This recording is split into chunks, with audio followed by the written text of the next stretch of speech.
What I can say that there are many supporters who I'm sure would gladly give out of their own pockets to ensure that the former president will return to the Philippines as soon as possible. The Vice President was saying a while ago that they will do all means to be able to bring the President back to the Philippines after elections or prior to the elections. Why not? That's his country. What would be that the was where he legal- was born. Why should he not go back? So, I mean, as far as I'm concerned, he's being illegally detained here and he should go back to the Philippines as soon as possible. so that will be a route to be able to bring him back. You will be filing petitions or appeals to bring him back to the Philippines. Well, I think you're prior trying to the draw me election. on the chronology and when I'm intending on introducing an application for interim release. Interim release is part of the course of this institution. In nearly every case, an application for interim release is submitted. I'll file it when I feel it appropriate. When you said that supporters are willing also to help out of their pockets, did people reach out to you also about it? I was making a general observation. Okay. All right. But nobody has committed yet. You're trying to draw me once again. No. People love the former president, and I'm sure that they would pay out of their own pockets in order to ensure that he has the proper defense. Is this the first time you've encountered the president? Naniniwala si dating Speaker at incumbent Davao del Norte, Repicham Pantaleon Alvarez. Natakot si Pangulong Ferdinand Marcos Jr. kay former President Rodrigo Duterte, kaya pinayagan niya itong maaresto at madala sa The Hague. Takot sila. Yung surveys, makikita mo, pagkatapos bumaba yung ratings ng mga Duterte dahil sa walang tigil na media demolition effort, may congressional hearings pa at malamang may parating na iba pang mga kaso, bumabawi na ulit, pataas na. Si VP Sara nga, frontrunner na ulit para sa 2028 by a considerable margin, sabi ni Alvarez. Advertisement, 0.26.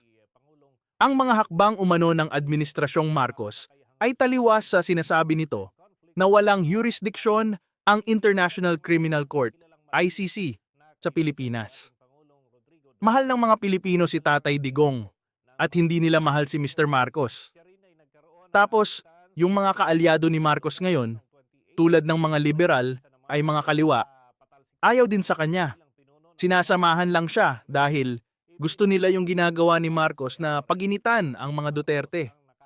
Pero hindi nila mahal si Marcos, sabi ng Solon. Masakit yan. Kasi ibig sabihin kahit anong oras, pwede siya ilaglag ng mga nakapalibot sa kanya.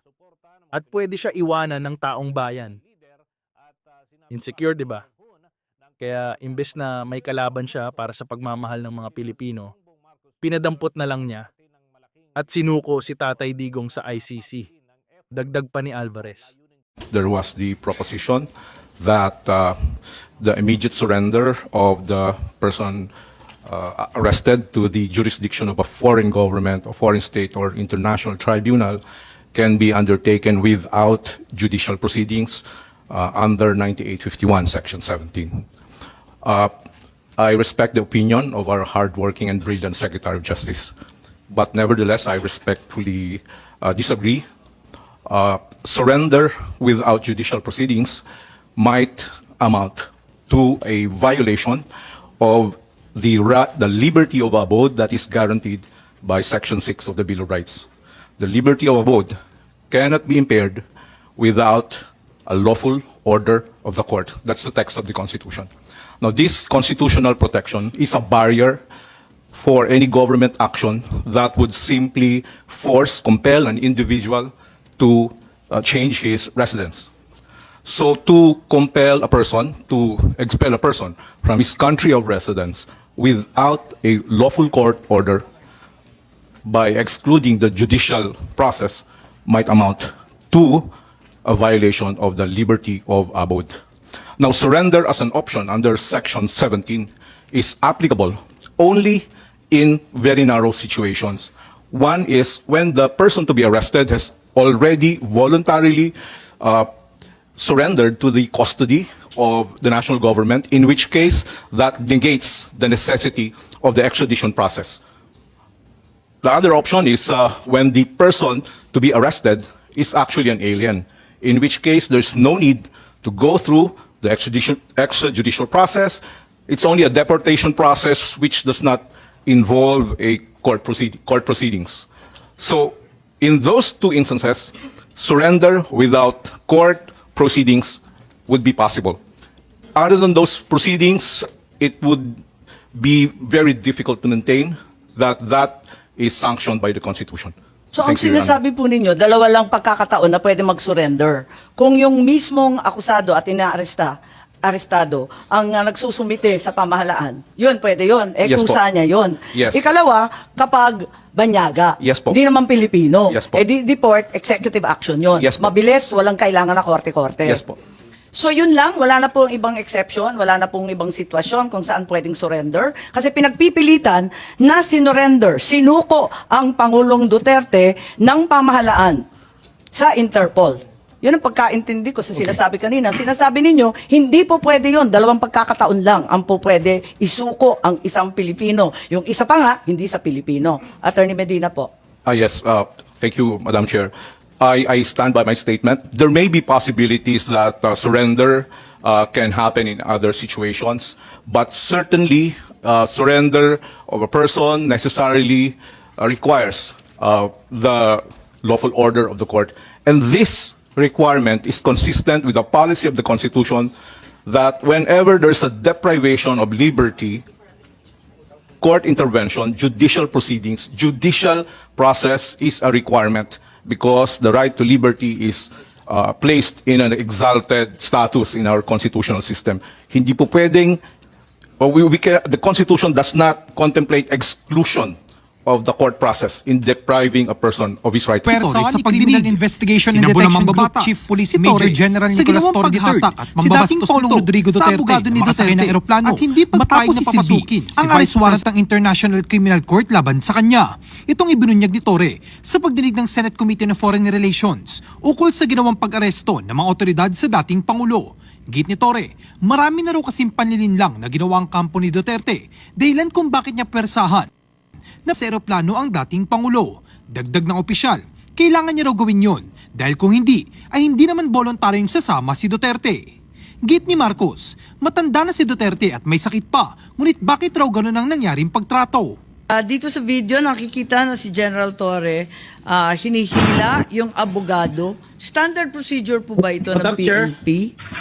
Bakit mo kinakaladkad yung abogado? Hindi ba karapatan ng isang akusado, arestado na magkaroon ng abogado?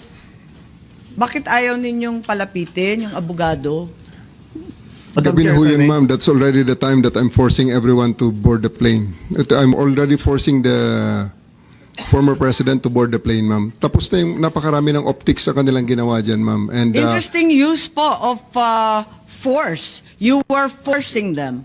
Yes, So you ma'am. admit you forced them. You I use have violence. to. I have to because they won't go with us voluntarily, ma'am. So I have tried all the lahat ng pakiusap ay ginawa na General namin naman, buong sa araw. dinami-dami ng pulis, ang tanda-tanda na, may sakit pa. Sa palagay mo, masisindak pa yun, o kaya bang lumaban nun? Samantala, hindi rin napigilan ni Senate President Pro Tempore Jingo Estrada na sitayin si Torre sa pagdinig. Sinabo ng mambabatas si Torre sa ginawang paghatak at mambabastos nito sa abogado ni Duterte at hindi pagpayag na papasukin si Vice President Sara Duterte sa Villamor Air Base para makita ang ama at sinasabing tatay ang abogado ng dating Pangulo sa kasong kinaharap sa International Criminal Court. Sir, it's already all optics and tactics already because it's already. I am asking you, did you say that? Hihilahin ko, hihilahin Yes, ko. sir. And I actually made good of it, What sir. what prompted you to say that? Sir, I made good of it, sir. Sabi ko, sir, hihilain ko yan. And I went back to AS Medialdea, handcuff him. Bakit mo nga sinasabi? You know, your statements based on the video may reflect the PNP as an institution. Baka sabihin lahat ng ating mga kababayan, ganyan pala yung mga pulis. Masyadong wala man lang respeto sa matanda, sa isang dating Pangulo. Ganon din ang ginawa sa amin eh. Can you justify why you said that hihilahin ko yan? Nakita ko si dating Pangulong Duterte, di naman lumalaban. Una nang kinumpirma ng Department of Justice na legal at alinsunod sa due process ang pag-aresto kay Duterte ng International Criminal Court ayon kay Torre. Sinabi ni Torre na nagbigay ang Department of Justice ng certification sa International Criminal Court kung saan kinukumpirma na ang pag-aresto sa dating Pangulo ay legal. Tumugon din si Torre sa mga aligasyon na ang pag-aresto kay Duterte ay naimpluwensya ng foreign intervention. Ang operasyon anya ay batay sa kahilingan ng Interpol na binigyan din ito ng Pilipinas ay nananatili. May I ask General Torre, how did you think did you handle the arrest of former President Duterte properly? Yes, sir. I do, sir. It's proper. It was proper. But when I saw the video, it was really, for me as a citizen of this country, it was really unbelievable. It was a very, very big disappointment. Because I can relate, General. Because when we were arrested way back 2001, together with my father, the same thing happened. All right, we were in the wee hours of the morning. We were the policemen barged in our hospital room at the Veterans Memorial Hospital. They were arresting us. They wanted us to be transferred to another detention cell because after the May 1 siege, at ano sabi ng mga police? Kalad ka rin na yan mga yan pag ayaw sumama. And at the same time, when I saw the video, parang nag-flashback sa akin yung ginawa ng mga kapulisan nung araw sa amin. At ang sabi mo, hihilahin ko yan, hihilahin ko yan. Is that what you said, General Torre? Sir, it's already all optics and tactics already because it's already... No, I am asking you. Did you say that? Hihilahin ko, hihilahin ko. Yes, sir. And I actually made good of it, sir. No, what prompted you to say that? Sir, I made good of it, sir. Sabi ko, sir, hihilain ko yan. And I went back to A.S. Medialdea, handcuff him. Bakit mo nga sinasabi? You know, your statements based on the video may reflect the PNP as an institution. Baka sabihin lahat ng ating mga kababayan, ganyan pala yung mga polis. Masyadong wala man lang respeto sa matanda, sa isang dating Pangulo. Ganon din ang ginawa sa amin eh. Can you justify why you said that hihilahin ko yan? Nakita ko si dating Pangulong Duterte, di naman lumalaban. What prompted you to say that? Mr. Senator, respectfully, the threat of hihilahin ko na yan was not towards the president, the former president. It was ensued after a heated argument between his counsel and General Torre. In no way was the former president threatened with bodily harm. Yes, Who was addressing the sinong sinasabihan ni General Torre? Was it the lawyer or was it the former President Duterte? Lawyer, sir, Attorney Medialdea. And actually, sir, after that, I actually went back to him, placed handcuff on him after reading him his rights and arrested him for obstruction of justice. And after All that, right. sir, I brought him to the bus and came back again and told Attorney Delgra he's next. And again, sir, I will reiterate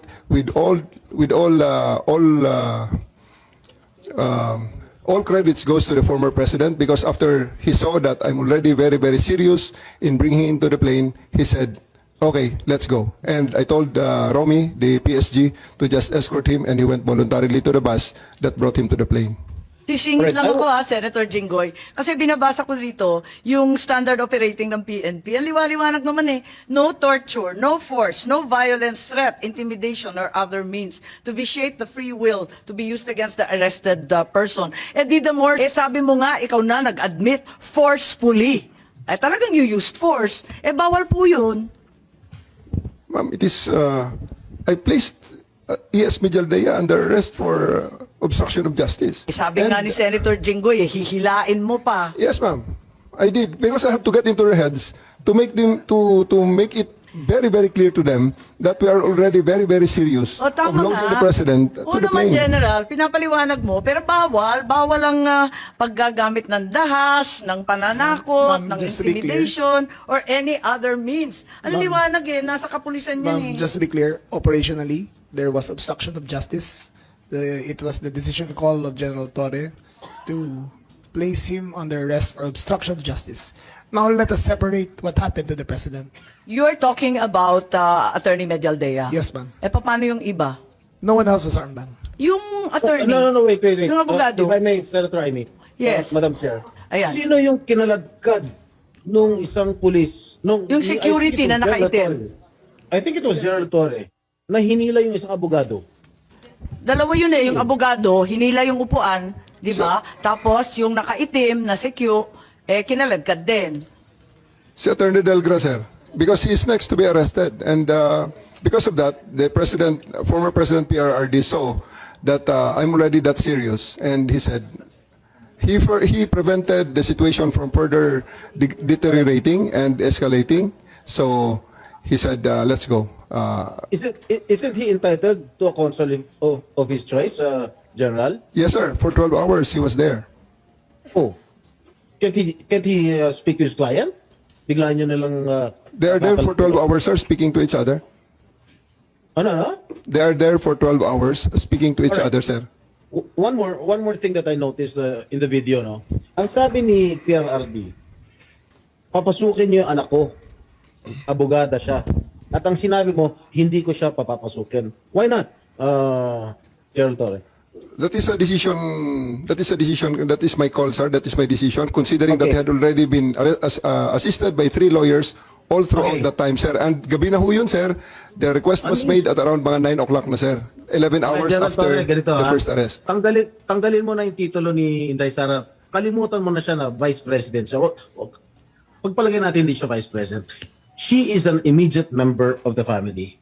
Nung kami po ay nakakulong, ang immediate members of the family, 24 hours pwede bumisita sa amin, nakakulong kami. Ito, hindi pa nakakulong. Anak ito. Bakit hindi niyo pinapasok? Maliban doon, is this not a violation of RA 7438 that requires that you guarantee access to an attorney in addition to the immediate family?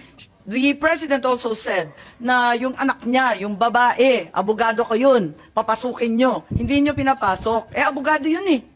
Actually, sir, first to answer the question of Senator Estrada, sir. I have told the President that they can visit him at his detention facility because at this time, the order of the day is to load him into a plane. So that's what we endeavored to do, and that's what happened, sir. Ano niya bibisitahin yung tatay niya sa Netherlands? Hindi naman dito tinray eh. Hindi naman dito kinasuhan eh. Sa ibang bansa eh.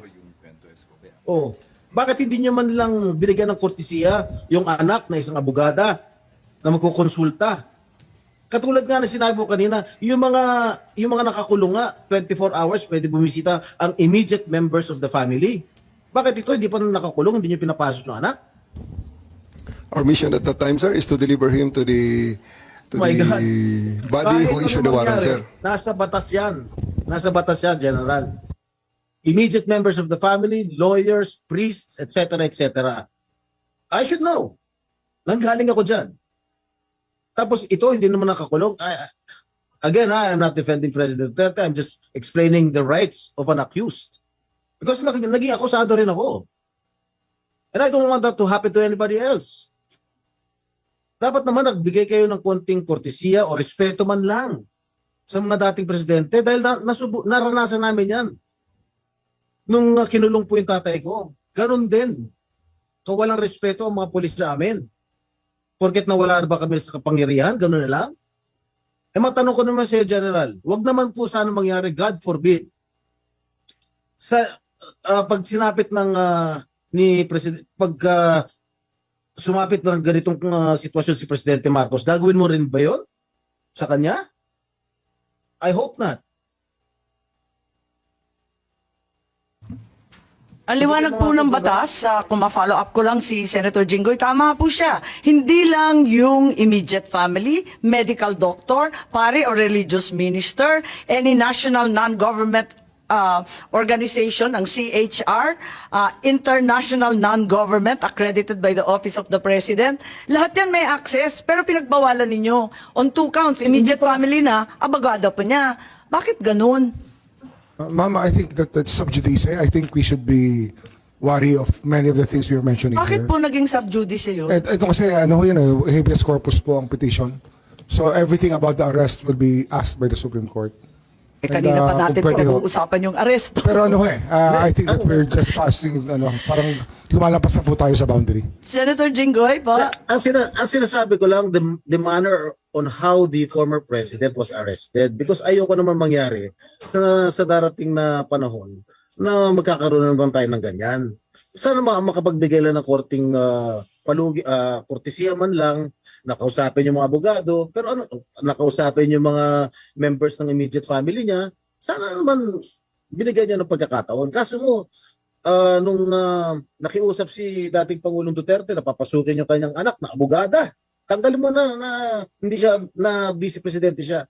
Abogada at anak niya, member ng immediate family, sana naman lang binigyan niya ng pagkakataon. Makita niya yung tatay niya bago niyo siya isinakay sa plano.